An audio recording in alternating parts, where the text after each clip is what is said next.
Corey once got grounded for? I don't know, but her mama took the car. I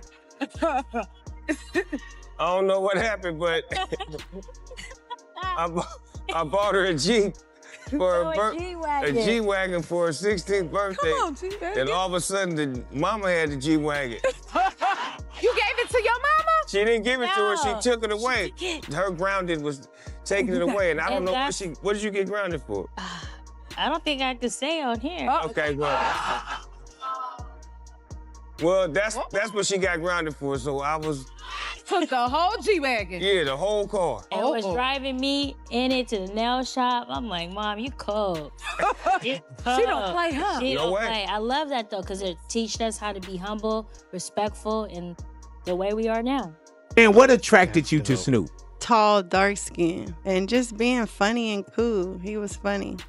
He still is. Yeah. Yeah. He was the clown and the rapper. And there's been a lot of, like, you know, with Dog too, there was, you know, the early incarcerations, the other things that was going down. So the way people think, like, it's always been these glories. Like, I tell people tell my wife, oh, I know you laugh all the time. I'm like, no, my wife knows me. You know what I'm saying? She like, I know you laugh all the time. She's like, no, not really. And she like, I gotta walk in the bathroom after him sometimes, and that's when you know you love somebody. What was Dre's response after, of course, you were, acquired? Oh, he didn't like it. You didn't like it? No, he didn't like it when I bought Death Row. He vocal about it. He said it. He spoke to it. He didn't like it, but at the same time, he didn't know what I was doing. Nobody did. It just looked like, why the f is he buying a bag of problems when he's living a life of success and not having to deal with it? Why would he bring that back into his life? But they didn't understand what I seen. I seen my legacy. I seen certain things that was connected to me that needed to be finished as far as like unfinished business. And also to protect my legacy by putting some beautiful music in Death Row and putting some happy times in Death Row and some life rather than death. How does he feel about it now since you? Loves it. He represents it. He's down with it. I bought all the homies Death Row jackets. That said, where my Death Row jacket at? I said, I didn't know you wanted one, cuz. What is it about Shantae? She understands me. She's a great mother, a tremendous grandmother, an excellent wife, a great friend. She know how to push all of my buttons to make me act a mother fool or either to make me act cool. And I love it. And I just think that over the years, she's grown with me to know what I do and how I do it and to give me the space to do it. Because in relationships like this, it's a rocky road in the beginning because success is new to both. So some things you say, well, I want you to be a part of, some things I don't want you to be a part of to protect you, but not knowing that she should have been there the whole way to protect you. So you learn as time goes by and say, okay, now I've learned you're in control. You run this, you run that, because I make bad decisions. So that's why we're a partnership. So the good to my bad is her. Now, for me to you, Donald, I wish I had half of your money. But for that, you need a 20-year-old and a divorce lawyer. Now, I may not have half his paper, but I got twice the dick, and you can believe that. Donald say he wants to run for president and move on into the White House. Why not? It wouldn't be the first time you pushed a black family out of their home.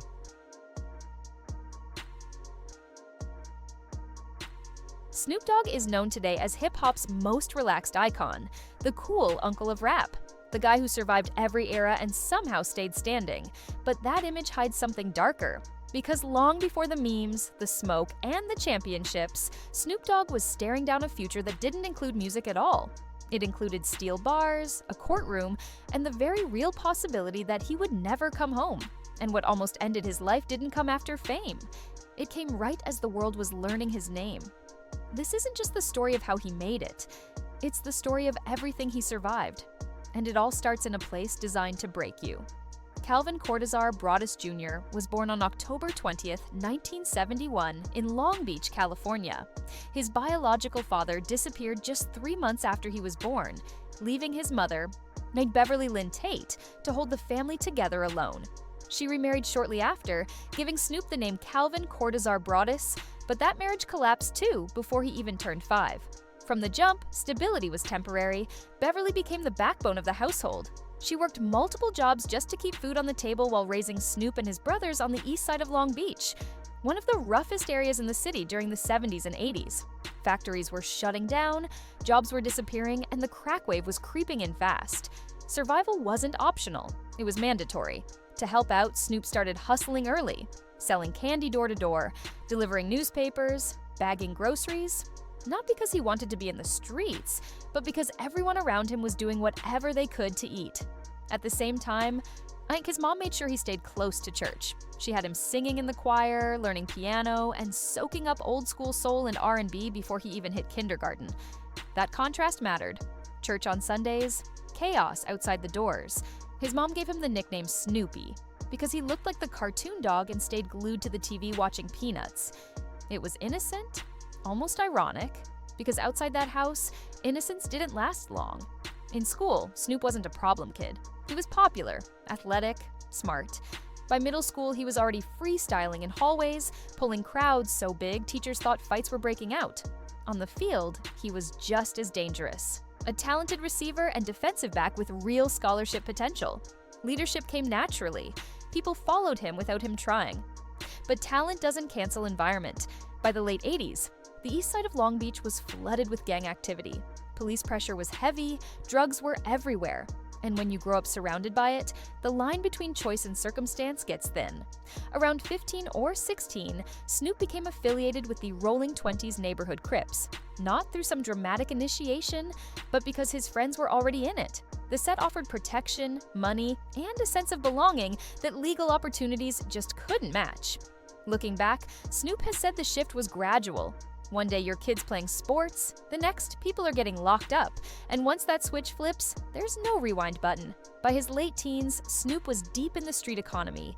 He was moving weight, pushing cocaine, and bringing in fast money. But fast money comes with fast consequences. Between 1989 and 1990, he was arrested multiple times for possession with intent to distribute. One case landed him in LA County's Wayside Maximum Security Prison for several months. That time changed everything. When he came home near the end of 1989, Snoop made a decision that probably saved his life. He didn't want to go back. He didn't want another bid. And for the first time, rap stopped being a hobby and became an escape plan. Music turned into discipline. Back in high school, Snoop had already been building something quietly. He linked up with his step-cousin Warren G and his church choir homie Nate Dogg, whose voice was impossible to ignore. Together, they formed 213 and started crafting what would later be known as the G-Funk sound. Slow, melodic, smooth, and unapologetically West Coast.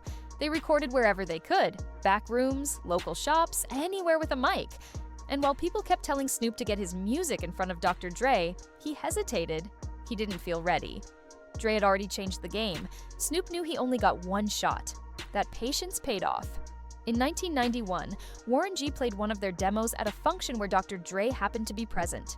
Dre heard something different, a voice that didn't rush, a flow that felt effortless. That connection led to Snoop appearing on Deep Cover in 1992. And overnight, the industry noticed. By 1993, Snoop was on the edge of superstardom. His debut album, Doggy Style, was about to drop. The buzz was unreal. At just 21 years old, he was positioned to become the biggest new artist in hip-hop. Then, on August 25, 1993, everything shattered. But that night, shots rang out near Snoop's apartment complex in West LA. A young man named Philip Woldemariam was hit and passed away at the scene. Snoop wasn't the shooter, but he was there. And within hours, he was the face of a murder investigation that threatened to erase his future completely. He turned himself in shortly after, showing up with lawyers. Still, it didn't matter. Both Snoop and his bodyguard were charged with first-degree murder. The stakes couldn't have been higher. Life behind bars. Or worse. The media painted him as a violent mastermind. Prosecutors tried to use his lyrics as proof of intent. Murder was the case, wasn't art to them. It was a confession. For the first time in his life, Snoop wasn't dealing with the system from the bottom. This was national, public, ruthless. The trial dragged on for years. Then for the first time, Snoop had real legal representation.